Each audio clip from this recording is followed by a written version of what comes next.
আসসালামু আলাইকুম। আশা করি ভালো আছেন। আমি এখন আছি বৃদান 108-এর ফিল্ডে। ডিসেম্বর মাসে ধান বীজ রোপণ করা হয়েছিল। এখন এখন হলো এপ্রিলের শুরু।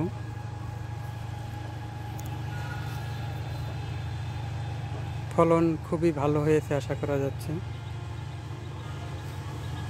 এটা হলো বৃদান 108-এর ফিল্ড।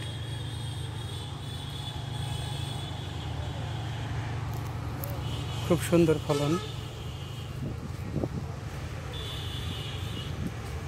আমি একটু কাছে গিয়ে দেখাই।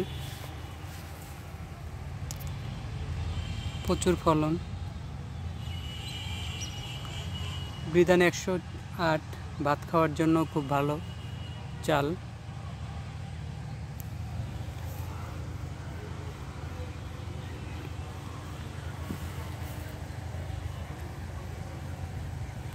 সবাইকে অনেক অনেক ধন্যবাদ।